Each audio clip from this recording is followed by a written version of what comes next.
Explain how this has to do with the Cleveland Indians. Cleveland Indians have been forced to change your name by Major League Baseball because they decided to cave to political correctness. This man is about to have his own logic used against him. Cleveland strippers here. Well, Caveland Concealers in the area. I don't think anybody's going to go see this team if they're called the Caveland Concealers. They probably won't. Is this really how easy it is for their framing to just simply fall apart with only slight pushback? Are you not a baseball fan? Oh, I love the game of baseball. Well, then why do you not want anybody to go because see I think your team? I think it's bullshit.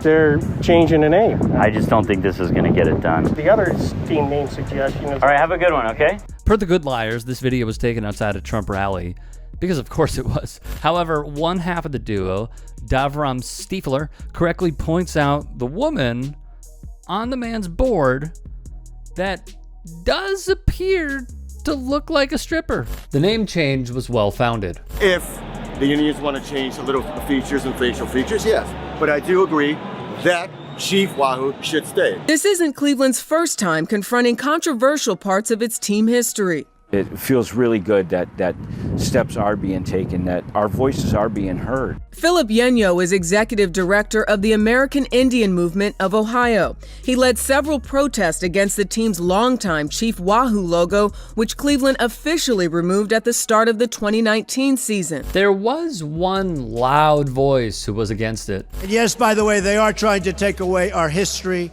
and our heritage. You see that. That would be, of course, Donald Trump.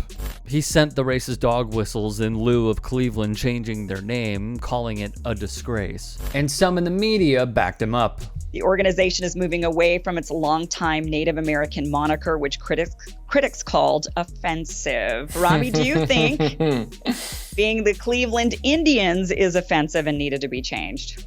What's your take on this? No, and I also don't know anyone who actually thinks that was offensive, let alone any members of the Native American community. For being a journalist, this was really disappointing to hear from Robbie Sove, because what this shows us is that he did not care to look into it as much as, adding on to that, his inner circle does not see it or look into it. It's actually quite telling. Since the 1960s, Native activists have been fighting for the retirement of Indian mascots. They have told team owners and the general public that reducing us to cartoons demeans us, that seeing us as mascots humiliates us, that it hurts the self-esteem of our young ones, wrote Maria Givens, who works at a Native American advocacy organization and focused on issues of agriculture and retiring Native mascots. Indian Education for All instructional coach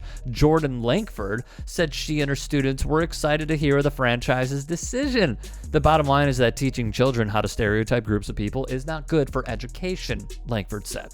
Frank Kipp, owner of the Blackfeet Nation Boxing Club, said many Native Americans get upset when non-natives dress in traditional regalia, like headdresses, for games.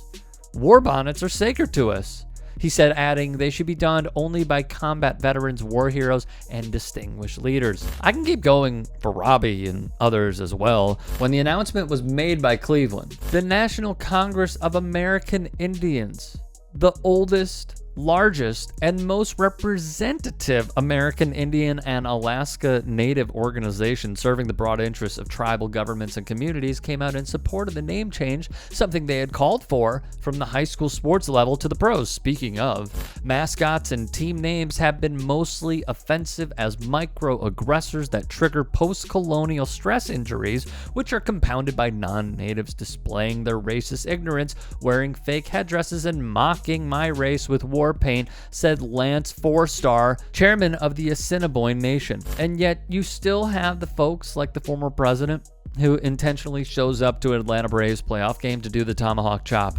This imagery, along with the caricatures of Native American mascots, hurt our fellow man. Per a report from the Race, Ethnicity, and Education Journal back in June of 2020, Approximately 2,000 teams in the U.S. utilize Native American mascots, the majority of which are associated with schools. Across the nation, there continues to be many intense conflicts over these mascots. And here's the thing, this has a negative impact on the youth. In 2013, one study found the widespread use of Native American imagery and stereotypes in sports caused Native American participants to report lower self-worth. That same report also concluded that Native American mascots encourage the use of racial slurs by non-Indigenous people, which is associated with higher levels of depression, substance abuse, suicidality, increased pain, and maladaptive health behaviors among Native American adults, adolescents, and children. Writes Givens once more, changing perception matters. Changing perception puts pressure on institutions to do better. If Americans had always seen Native people as humans, we would have never had to fight these mascot battles. We could have actually focused all of our attention on rebuilding our communities.